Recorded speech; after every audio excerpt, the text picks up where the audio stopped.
Welcome to Okay. the Slow Reckoning podcast. I am your host, Amarinder Sidhu, creator of the Slow Reckoning Substack, where I write about cultivating presence and finding meaning in the modern existence. My guest for the first ever episode of this podcast is my close friend, someone who I've known for a very long time, Tejvir Singh Sekhon. Tejvir is a assistant professor of marketing at West Washington University in Bellingham, Washington. He holds a PhD in marketing from Boston University, has an MBA from Indian Institute of Management, Lucknow, and also has an engineering degree from University of Delhi. Tejveer, welcome to the podcast. My pleasure to be here. Thank you, Amrita, for inviting me. I just want to make a small correction. Oh, I'm a nice. full professor now. So you probably need to update your blurb on Yes, the university. yes, So yes. congratulations. Yeah, thank you. I thought we could So, start with just the field of marketing, which is very broad. So help us situate yourself a little bit in this field of marketing. What are your interests? What are the things you focus on within marketing? What are the things that excite you and things you find concerning?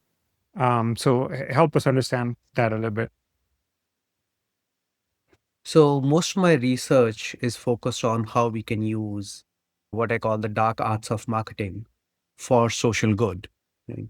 So whenever we think of marketing, the associations that come into people's minds is selling or selling things that we don't need. Right? But I always go back to this idea of marketing as creating and communicating value. And if you don't do that in the long term, you don't have that relationship with the consumer. So applying that to the field of marketing, I think we have this idea that good ideas don't need to be sold, right?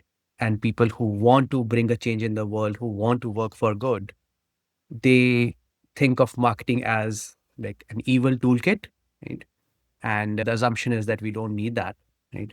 Versus people who might not be concerned about any of those externalities of their work are happily using marketing strategy tools of brand management, right, for achieving their ends. Right? So my approach with both my teaching and my research is that these tools are really powerful, and we in today's attention starved economy, like where there are so many demands on consumers attention, right, there is a marketplace of ideas, and the ideas that are good, they either need money or good marketing, right? But if they use money, then there has to be something that needs to be sold, right? If you're not selling anything, right, your idea would not capture attention or would not get the funding available, the money available to capture attention in this economy, right? So the idea better be so good. And when I say good, I don't just mean the idea, like being good, but the packaging around it, how it is sold, what kind of meaning it is tapping into. Right? So a lot of my research focuses on how we can use this toolkit, which is a very powerful toolkit for good. And substantively, I study consumer well-being, I study moral decision making, I study sustainable consumption,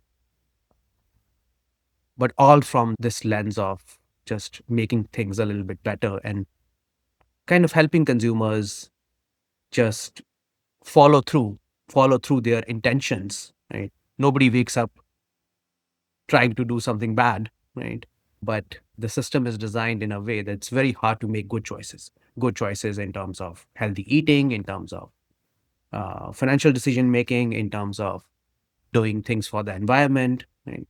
So that's where my expertise So you lies. mentioned something very interesting, using the dark arts of marketing for social good. And I was reading what you published in Seattle Times about conspicuous anti-consumption. There's the side of the consumer, which is consumer making a decision. But then how do you sell that whole idea to businesses who are trying to service the demand, who want to generate more demand, and for whom the demand is source of revenue and eventually profit? How do you make that idea compelling to businesses? I first want to just clarify a little bit what that idea is for folks who might not be aware. So there is a like a 200-year-old literature on conspicuous consumption started with Veblen.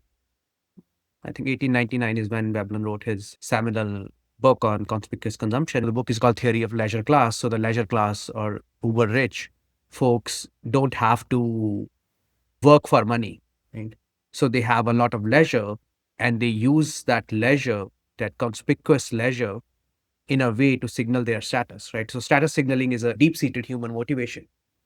And I think it's a very logical motivation because we all want to be respected by our I, peer group. I think related to that, I just So thought of something like I follow somebody called Robin Hanson on X, and he also talks about that all of us are signaling something all the time. And it may not be just status, might be our values, might be something else, what we want people to know about ourselves, but we're signaling something all the time. So I was curious that you linked signaling to conspicuous consumption, which is, of course, the link, but we may not be just signaling our status, but we may be signaling some other things about ourselves too. So yeah, that's a really interesting point that you make. So when I started my PhD, that was my first project on status signaling, right? So I had this idea that okay, people, we all want to signal status, and status is determined by wealth, right? And luxury brands are a way of signaling wealth. But the more I went into this literature, the more I found that people signal all sorts of things, right? So I revised my understanding of status. The definition that I like is that status is about um, being better on whatever characteristic is valued in your peer group, right? So if your peer group values wealth, and which is true for most of society, right, then you will be conferred status. Somebody else gives you status based on your wealth, right? But if your peer group values publications like my peer group, right, then you are given status based on where you published, right? If you go to, I don't know, a peer group of monks somewhere, they'll be competing on this idea of who can meditate more, right? So it's being better or showing that you are better on whatever dimension is valued in your peer group. And once you start looking at that definition of status, a lot of these status games start to make sense, right? So parenting is a status game, right? Am I breastfeeding my kid, right? Am I giving my kid all organic, all natural, right? How much screen time my kids are doing, right? What classes are they Pardon? attending? Extra classes? But yeah, exactly, right? And all of these are good things, nothing bad about that, right? But it's important to make those invisible status games visible so that we can at least be aware of what we are doing, so that we do it because of some You intrinsic talk reason about rather than just anti-consumption being a signal for consumer, right? And I think that part, to a certain extent, I can follow.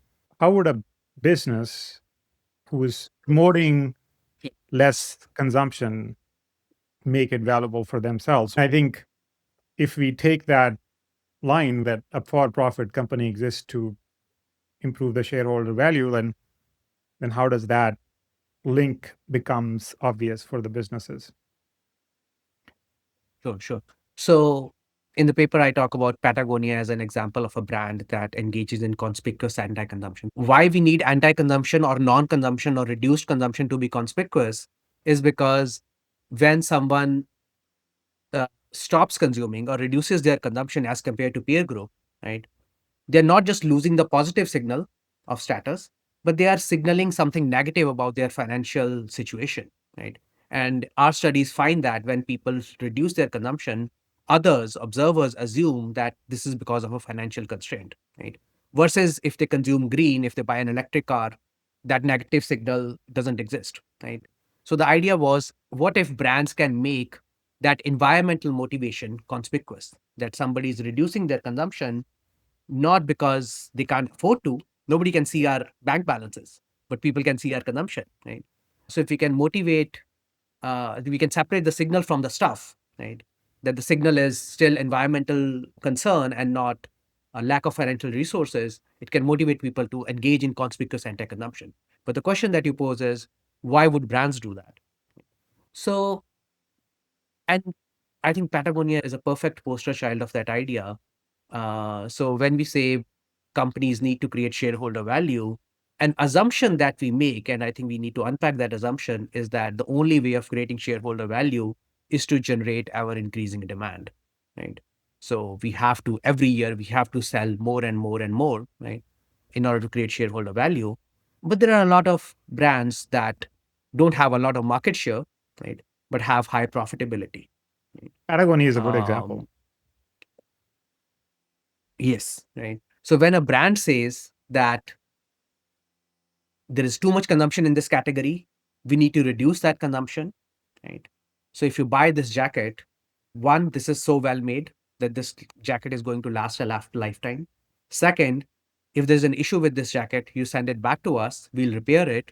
We'll also attach a one wear patch on it so that people can see that you are concerned about the environment, right? But overall, as a consumer, you need to think about reducing the consumption in general, right? That kind of message is so counterintuitive that it builds trust, it builds brand loyalty, particularly if your target segment are folks, right, who care about environment, right? So the brand is kind of coming across as a steward of the environment, of the resources that go into making that product, right? And again, we don't have data to show that, right?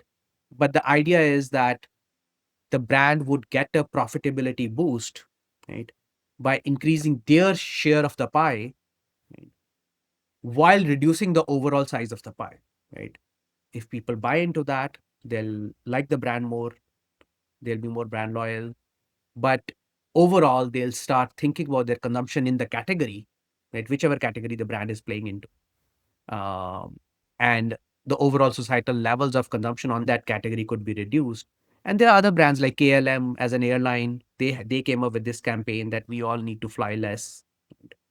Um, so, and again, our paper talks about separating the signal from the stuff. And from a brand's perspective, if they can separate the profit from the stuff, right? Because the real problem is the stuff that we are generating, the raw material that we are consuming, the landfills that we are generating, right? And all of that is away So from the consumer's eyes, like it's less obvious to the consumer. And so you continue consuming. Somebody who's handling all that stuff, once we use it, they may be more familiar with it. That may be more salient to them. But for all of us, it's all happening in the background and we're not as aware. So I think we'll come back to this topic of consumption, but I wanted to switch over to this. Um, I wouldn't call it a campaign. Maybe you can tell me if campaign is the right term for it, but related to this theme of consumer decisions and dilemmas we face, where we all want to reduce our consumption, but for some reason struggle to do so.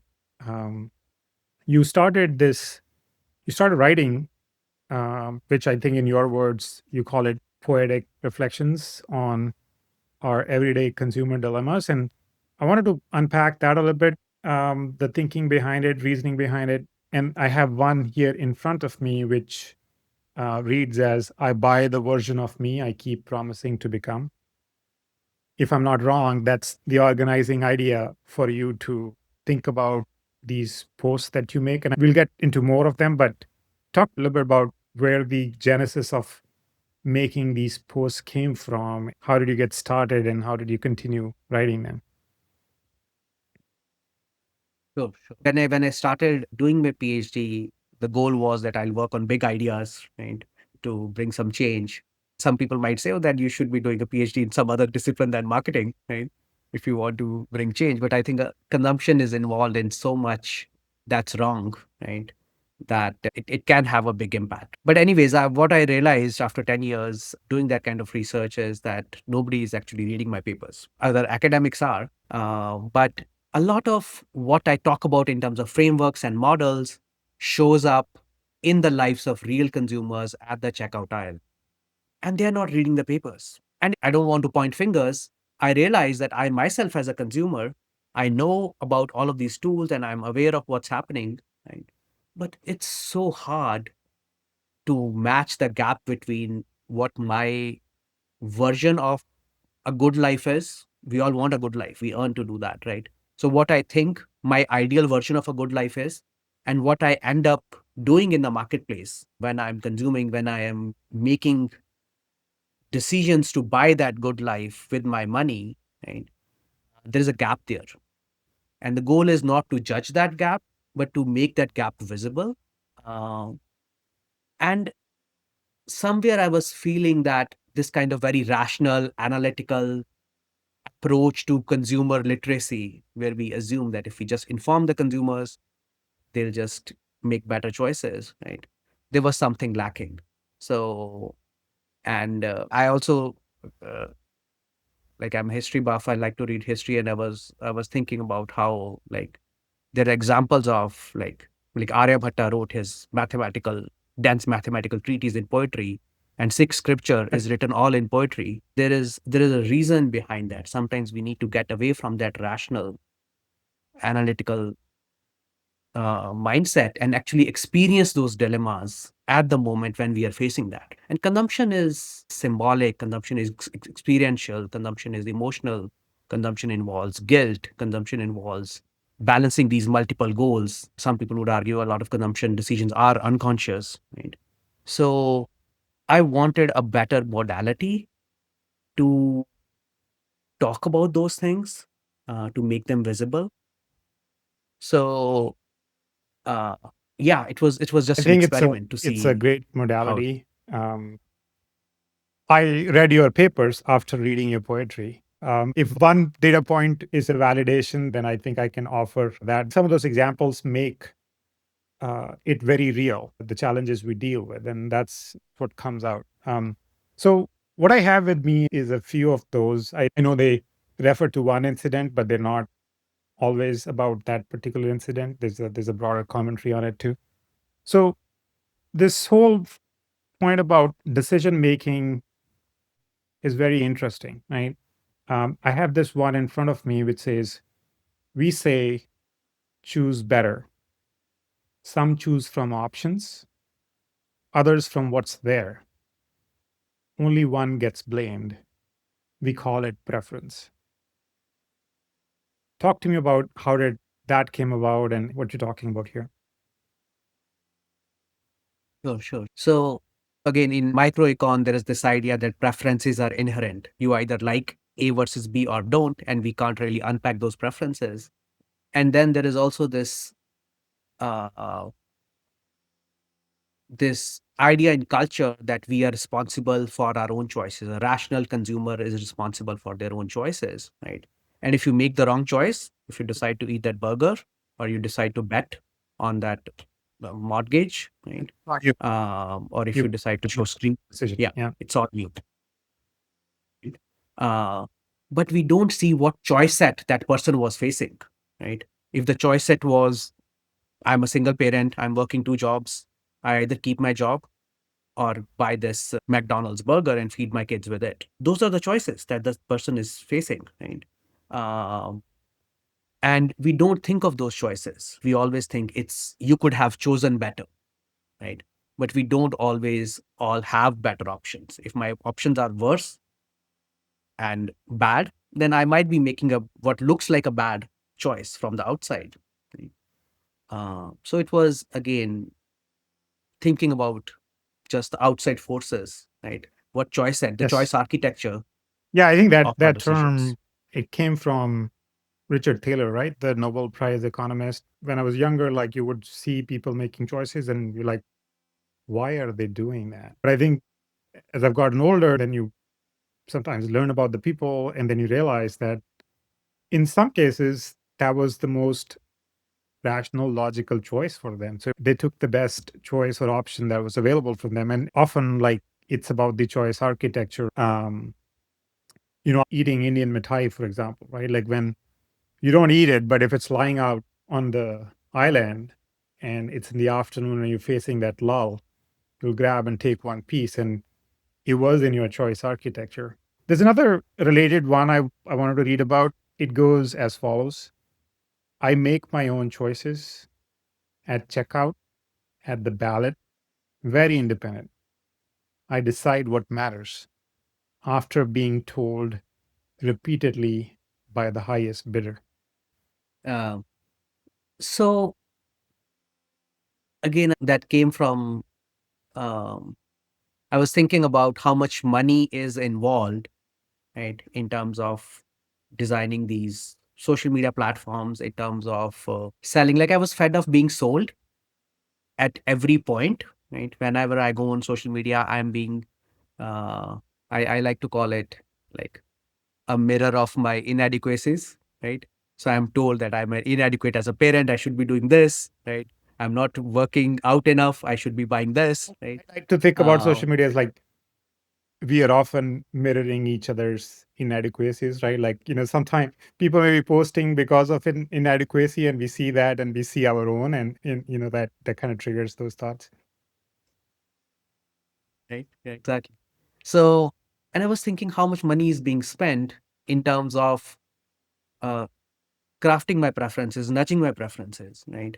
And it's not just in the marketplace, right? If we allow unlimited donations and fundings into the political process, right, with no accountability, those preferences are not just being shaped for the marketplace; they are also being shaped in the electoral process as well, right?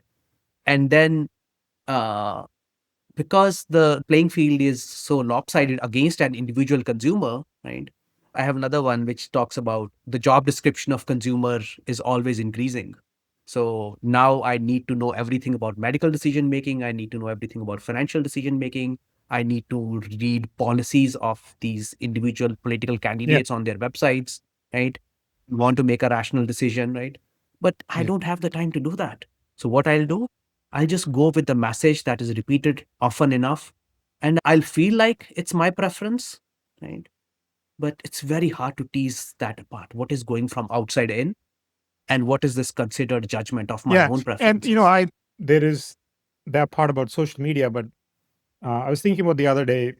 There's the only live TV that I watch these days is pro sports, and if you see the pattern of ads that come on while the live feed is on, it's fast food, it's medications like GLP-1, it's medications, Hmm. fast food, and cars. And so if I am sitting there watching that, and I might be as discerning as I can, but if a new thing is being talked about, eventually the idea is going to seep into my mind enough that I'll take a decision. Now, I've become aware of it. Like I like to think that I'm not as susceptible, but the sheer subtleness of how the ideas propagate, sometimes we don't give it enough thought. And I think the choice anxiety, the amount of choices that we have to make, and the time we have to check all ins and out to make the right decision, I think that is also constrained. And very often we even ask other people like, "Hey, what do you think about this? What you have done about it?" And so we either take an advice of a trusted one or whatever we see the most. Um, the other topic we have a mutual affinity towards is parenting, and there's one that stood out in regards to that, which I know you and I talked in a conversation before, which was about Halloween.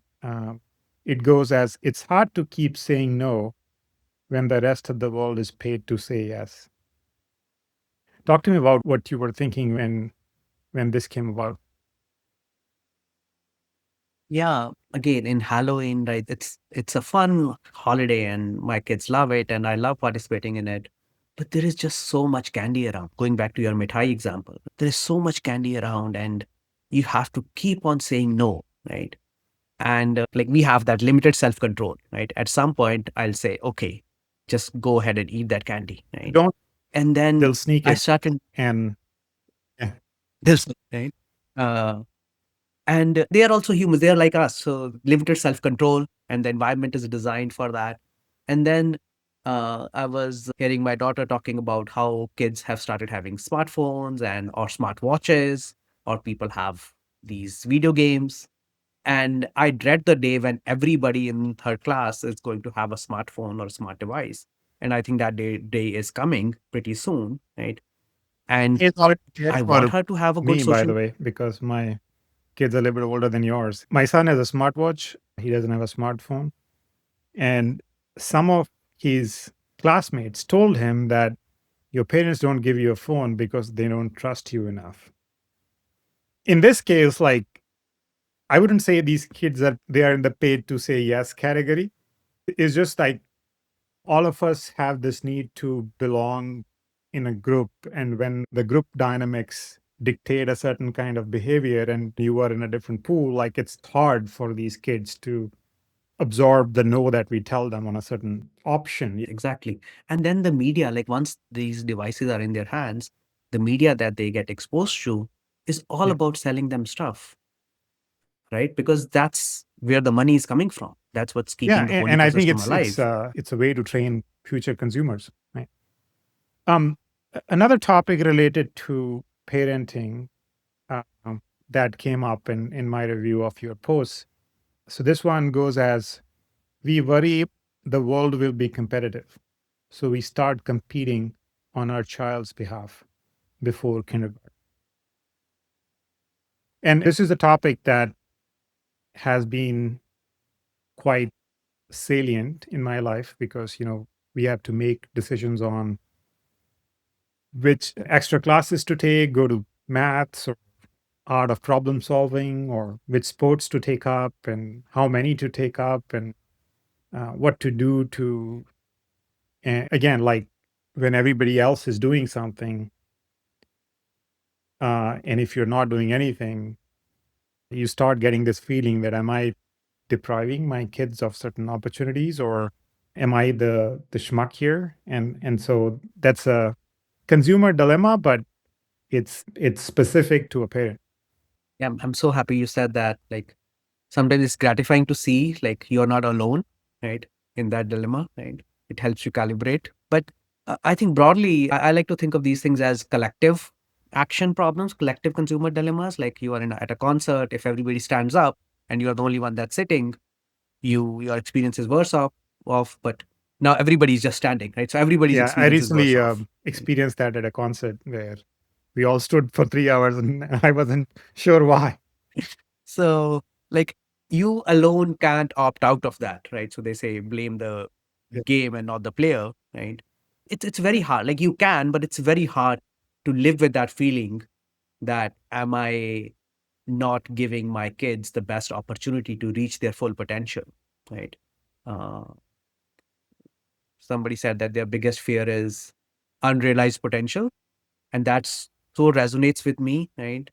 And that becomes so biting and stinging when it comes to your kid, right? Do they have this potential and you are just somehow yeah, opting out of all of this for your own yeah, ideological purposes and not giving them yeah. something that could give them an edge, right? Yeah, so I Uh, think that's interesting. There's another one that stood out to me because I live in California and Bay Area, and we have so many Costco's around. I never used to go to Costco, but I go almost every week now. So there's your yeah. choice architecture at play. So this one said, I tried to save my Costco savings. They're rotting quietly in the fridge. Was there any specific incident Yeah, that triggered exactly. it? Yeah, all the vegetables and fruits, right? We think it's a good deal. We buy in bulk, right? And Costco is probably the best example of that. So it feel like we are saving, right? But like for a family of we are a family of four, and I've seen people who are a family of two going to Costco, right? And getting that feeling of saving, but it's not really saving, right? Um, and then again, I think if we add that up at a societal level, how much of that is going to waste, right? Just because we are getting that sense that Yeah, we are and I saving think something. the whole thing about returns, that you can return anything to Costco at any point of time.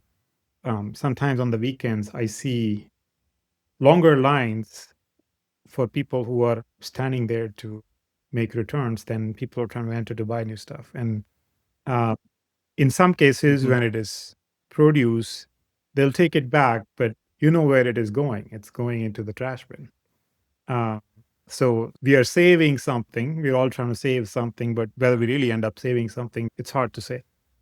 There's another one that is quite hot these days that stood out to me. That was the theme of longevity. Invest in Mhm. longevity supplements, trackers, gym memberships. Sleep can wait unless someone needs to sell a mattress. Um, so you know this. My wife works in primary care, and uh, there is this general anxiety among people about testing themselves. And she often sometimes asks them questions like, what are you trying to test for? Well, I just want to know. You sleeping well? Mhm. Not exactly. I'm paraphrasing some of that conversation. Um, Again, I think we can think that this is consumer becoming aware about their health, but it's also because we are seeing everybody else doing these things and posting about it and talking about it, and all these influencers who are talking about function health and doing that 150 test panel, which will tell you everything about yourself. And um, talk to me a little bit about your experience about writing this one. Sure, sure, sure. So I think this started as a broader idea, which is that for any need we have, in most cases, there will be a market-based solution, but there could also be a non-market-based solution, or maybe a public solution instead of a private solution, right?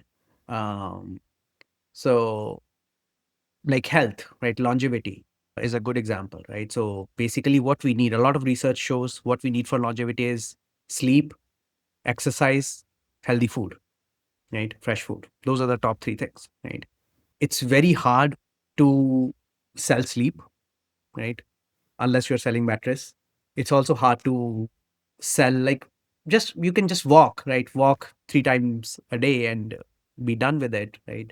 But it's very hard to make money, right? It's not a market-based solution to that, right? And relationships. The Right. fourth big one is relationships, right? Again, non-market based. And fresh food, right? So there are a lot of food options, but fresh food still takes time, still takes effort, right? Unless somebody solves that, right? But the point is, in the absence of awareness or attention grabbing by these non market based solutions, and nobody's making profit by making consumers aware of these non market based solutions, right? Or even public sector solutions like, I don't know, taking public transport instead of your own car, right? So people who really need to take public transport would take it, right? But there is no big effort to make public transport the cool, sexy thing to do, right? Uh, so in a lot of these cases, we automatically default towards market-based solutions, right? Um, because that's what's capturing our attention because of everything we discussed, right? So nobody's talking about sleep, how important sleep is.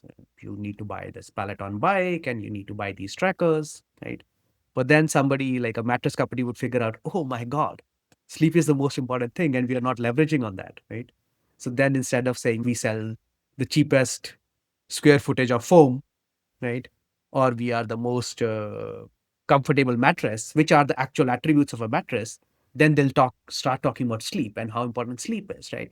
And that makes the brand really meaningful for people who want longevity in their lives, right? Or who want to feel like responsible people who are paying attention to longevity, right? So it adds a little bit of that meaning to people's lives, and then they'll be like, okay, now I'm going to buy that mattress. If they're still sleeping for 6 to 8 hours or not, that's Yeah. an open question, right? So, Yeah. I got interested in talking to you while reading some of your posts, and then I started reading about your general philosophy on marketing. What stood out really the most about all of this is a marketing professor talking about sustainable consumption. And I am with you on most of these things we talked about, but sometimes I also feel like we might be a few blown straws in a hurricane, which is all driven towards um, driving more and more consumption. And at some level, I feel like the best uh, trick that we may have left in terms of creating growth is um, consumption. So what do you think about all of that? And I want to come back to that original idea about conspicuous anti-consumption. I think there is something there. You mentioned Patagonia. I've read the biography of the CEO, Leave My People Alone. Some really, really powerful ideas. And I've had Patagonia products, and they are very durable and they last a long, long time.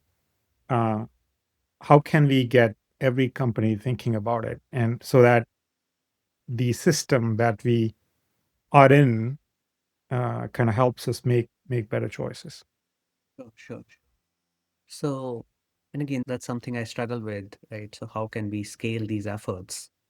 Um, so, I think before any actual change, there needs to be a cultural change, right? So, when going back to this definition of marketing, it's creating and communicating value. And that value comes from satisfying needs. If enough consumers have this need of uh, being mindful of what we are doing to the environment, and it's at this point, it's a risk management. um it's not even about what it'll give us, it's about existential risk, right? So I think if enough consumers care about that, right, companies can figure out a way to make it work. So I think a good way of thinking about it from a company standpoint is thinking of themselves as stewards of the raw materials, of the resources that go into making that product, right? And if we want to keep on making that product, that resource, that raw material needs to be available, right? And we are like what, 8 billion people on this planet, right? And like America is right around 400 million, but consuming like I think around a quarter of resources, right? And when folks in India and China, their per capita consumption starts going towards the American levels of per capita consumption as growth happens, right, in other parts of the world, right? We Planet Earth is not going to be enough, right? So for companies just to have a continuing existence, right, and for consumers to have a continuing existence, I think there needs to be a match there in terms of prioritizing. Our functional needs are not going to go away. As humans, we need to live, we need to consume, right? But for long term survival, right, we need to pay attention to these resources that we are using and thinking of ourselves as stewards of those resources, taking care of those resources for the long term, right? Yeah, We no, don't have a I way out. think I think having a conversation like that, like we're having right now, talking to others, and very often when I talk to people about this, um, everyone wants to do something about it. Like I think it's not even that people aren't aware of it. I think folks are aware of it, but sometimes it's this helplessness. What can I do as one person, right? And I think to your point earlier that if everyone starts becoming thoughtful about their consumption, and if that's what your demand pool thinks, and then businesses and companies would need to adjust as well. And I think that's why that whole idea of conspicuous anti-consumption, I think there is something there. Think I'm so happy to hear that. Uh, and I think broadly, it's that we as consumers, we care about all of these good things, but we also care about price and convenience, right? And we can't make sustainability a luxury. If only a small sliver of rich folks who can afford these highly expensive, local, organic, sustainably made products, right? Then we are not scaling it, right? So, as companies, if we can make it a little easier to make a better decision, right? I'm sure a lot of consumers would value that, right? So we can't ask them to sacrifice, but we have to think of changing the systems in a way that makes it easier to do these I want to things. end with this question about what are you most excited about the field of marketing and in general. I know we talked about a lot of things which we need to be better at and things that aren't working. But from what you see, what are you most excited as a marketer? Most excited about my students, right? When I walk into a business school classroom, right? Uh, Sometimes it's a little disorienting, but it's also heartening to see those business school students caring about not just profits, but the planet and the people, right? And they want to find solutions from the inside, right? They are not like these folks who are like, well, we just need to bring a revolution, right? These are actually folks who are interested in a business curriculum, right? In a business education, in a business career, right? But they also want to bring change from the inside, right? And if those folks, once those folks get to those positions of power, right, I think they can make the system better, right? And that's Yeah. my hope. And I sometimes think That's about this idea that same way there may be a, a campaign to make young people train them as consumers. You could also work like people like you who are working with them to show them the other perspective as well, right? They're all going to make their decisions when they grow up, but if they have a different perspective to think from, hopefully they can see the choice architectures and not just make choices. So, on that note, I want to say thank you for joining this conversation. It was great. Thank you for being the first ever guest of this podcast. I don't know what might happen of this podcast in the future, but you'll have the bragging rights to be the first guest of Slow Reckoning podcast. So, thank you for joining, Tejvir. Happy to be here, and I love the name. I think we can all be a little slow And and in and, how we do and reckon. things. So, So that's I why. hope I can continue with this. Thank you so much. Thank you. Thank you.